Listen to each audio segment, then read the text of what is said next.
سکھا نہیں لیتا ہے، بتا نہیں دیتا، تب تک ڈیمانڈ نہیں کرتا۔ اس نے نماز مانگی بندے سے، دیکھیں بندوں کے نفس کو سنوار رہا ہے تاکہ اس لائق ہو جائے کہ وہ محضر خدا میں پیش کیا جائے، اس کے عوض میں کچھ دے۔ نماز تو ایسے نہیں کہا کہ نماز پڑھو، شکر ادا کرو، نہیں، جانتے کہ اگر ایسے مانگیں گے غریب کو پتہ ہی نہیں کہ کیسے نماز پڑھی جاتی ہے، کوئی کودے گا، کوئی چیخے گا، کوئی چلائے گا، کیا پتہ اللہ میاں کیسے پسند کرتا ہے۔ لہذا اس نے پہلے اپنے نبی کو کہا تم پڑھ کے بتاؤ، پریکٹیکل ان کو بتاؤ، زبانی ہم نے بتایا، پریکٹیکل تم بتاؤ گے۔ اللہ کا رسول کھڑا ہوا اور اس نے ہم کو بتا دیا۔ دیکھیے ادا بھی کیا ہے، اپنے سامنے بلایا تو کس انداز سے، ہر آنے والا جب نماز کے لیے کھڑا ہوتا تو اس کا اسٹائل کیا ہوتا، کھڑے ہونے کی ادا کیا ہوتی، ایسے کھڑا ہوتا۔ پہلا کام اس کا ہے۔ آپ دیکھیے تکبیرۃ الاحرام سے پہلے اس کا انداز یہ ہوتا ہے۔ بھئی ایسے کیوں ہوتا ہے؟ میں سوچ رہا تھا ایسے کیوں، اللہ اکبر زبانی بھی کہہ سکتا تھا، لیکن یہ ادا کیوں رکھی؟ جب میں نے غور کیا تو اپنی دنیا میں اس کی مثال مل گئی مجھے کہ جب کوئی گنہگار مجرم اپنے حاکم کے دربار میں پہنچتا ہے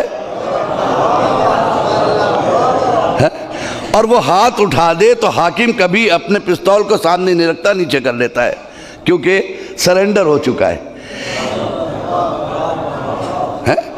جب یہ قہار اور جبار اور اپنے رب کے سامنے جاتا ہے اور ہاتھ اٹھا کر کہتا ہے میرے اللہ سارے گناہوں سے ہاتھ اٹھا کر تیرے دربار میں آیا ہوں۔ ایک سلوات پڑھے نا محمد و آل محمد پہ۔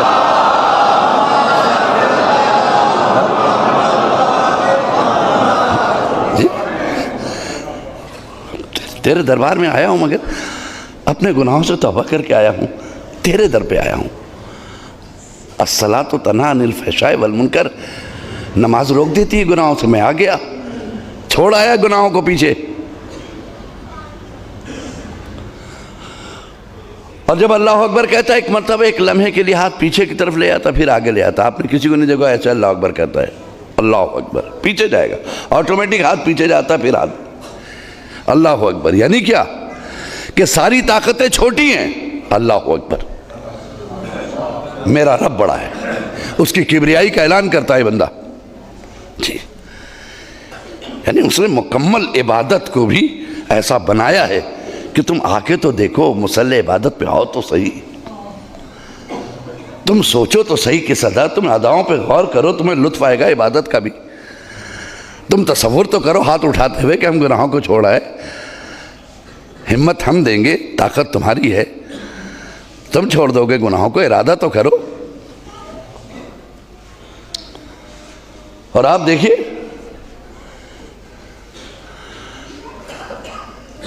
اس کے بعد کیا کرتا ہے وہ، بسم اللہ کر کے سورہ حمد پڑھتا ہے۔ واٹ از دا سورہ حمد؟ سورہ حمد ہے کیا؟ سورہ حمد ہے کیا؟ اگر آپ غور کیجئے تو سورہ حمد کو ہم نے بہت طریقے سے دیکھا، بہرحال پورا قرآن ہے وہ، جو پورے قرآن میں سورہ حمد میں ہم نے بہت غور کیا تو جسٹ لائک اے اپلیکیشن، سورہ حمد ایک درخواست جیسی لگتی ہے، درخواست، اپلیکیشن۔ اب غور کیجئے کبھی انداز پہ سورہ حمد کے تو ایسا لگے گا کہ اپلیکیشن آپ دے رہے ہیں اللہ کے دربار میں۔ بھئی اپلیکیشن ہے کیا؟ آپ دیکھیے کبھی ہم اگر کوئی کسی جگہ امام باڑے وغیرہ کچھ ایسا تعمیرات میں کوشش کرتے ہیں تو اکثر کبھی ضرورت پڑتی ہے تو ایک دوسرے سے پوچھتے ہیں کچھ مخیر حضرات کا ایڈریس بتائیے، ہوتا ہے نا، ہم ایک دوسرے سے پوچھتے ہیں کچھ مخیر حضرات کے نام لکھوائیے ذرا سا۔ میں مثال دے رہا ہوں نہیں مخیر، لیکن انہوں نے کہا وہاں طرف عباس صاحب کو ایک خط لکھ دیجئے، مثال۔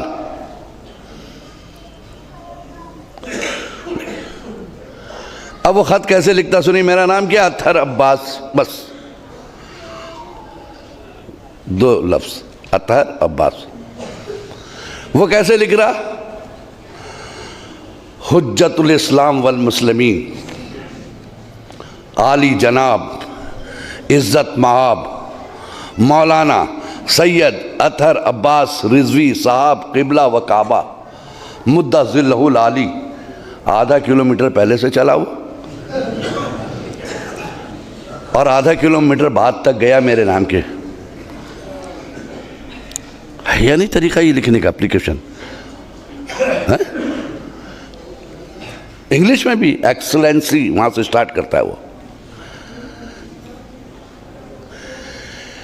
اس سے پوچھئے یہ اچھا اس نے درخواست لکھا. پوری درخواست لکھنے کے بعد تھوڑی سی تعریف لکھی. میں نے سنا ہے کہ آپ بہت مخیر حضرات میں سے آپ کا شمار ہوتا ہمارے یہاں یہ، اور بیچ میں ایک دو لفظ ہوتا جو مقصد ہوتا کہ میرے تعمیر ہو رہا ہے آپ حصہ لیں بس.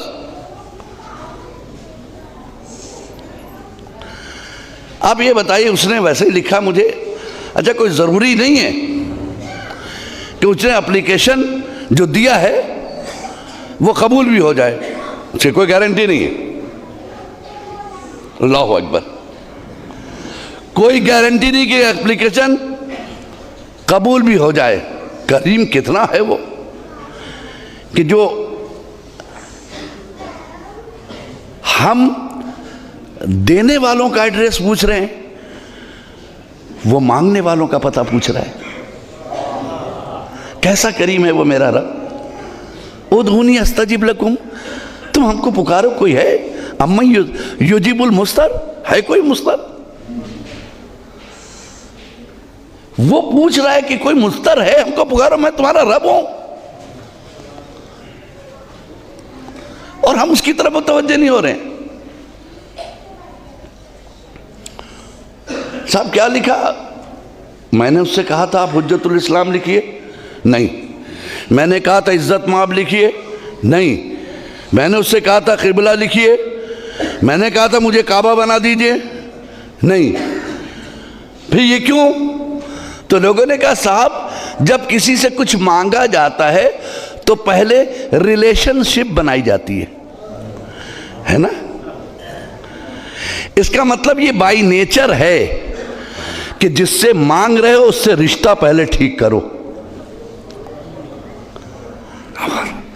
جس سے مانگ رہے ہو اس سے پہلے رشتہ بناؤ، ریلیشن شپ. اب آپ سمجھ گئے جب ہمیں خدا کے پاس جانا ہے تو سب سے پہلے ہمیں اس سے ریلیشن شپ بنانی ہوگی. اب آئیے سورہ حمد میں کیا ہے؟ بسم اللہ الرحمن الرحیم. الحمد للہ رب العالمین الرحمن الرحیم. دیکھیں ابھی وہی چل رہا ہے درخواست والا انداز. مالک یوم الدین ابھی درخواست کا ہے نا. ایاک نعبد ابھی ہم تیری عبادت کرتے ہیں. ایاک نستعین تیری عبادت کرتے ہیں، تجھ سے مدد چاہتے ہیں. اب بیچ میں ہے اہدنا الصراط المستقیم، ہے نا اپلیکیشن کا انداز. اگر وہ ہم کو کہتا نماز پڑھنے کے لیے تو ہمیں پتہ نہیں تھا کیسے پڑھیں گے. یہ اس کا احسان ہے کہ اس نے اپلیکینٹ کو خود لکھ کے دیا. یہ اس کا احسان ہے کہ اس نے اپلیکینٹ کو اپلیکیشن لکھ کے دیا، درخواست کنندہ کو درخواست خود لکھ کے دی اور کہا کہ درخواست بھی میری لکھ کے بھی ہم دے رہے ہیں، تم میرے گھر میں آ کے صرف پڑھ دو.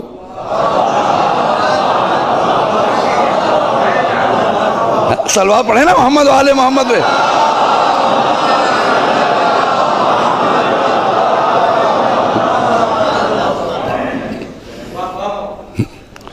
تم صرف میرے گھر میں آ کے اسے پڑھ دو، بس اتنا کر دو آ کے.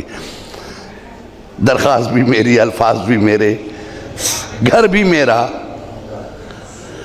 کاغذ بھی میرا، وقت بھی میرا، لمحات بھی میرے. تم صرف آ جاؤ بس. اب اس سے بڑی بدنصیبی کیا ہے کہ جب اتنا سب کچھ کر کے بھی وہ مجھے دے رہا ہے تب بھی ہم اس سے رشتہ قائم نہیں کر پا رہے ہیں اپنے خدا سے.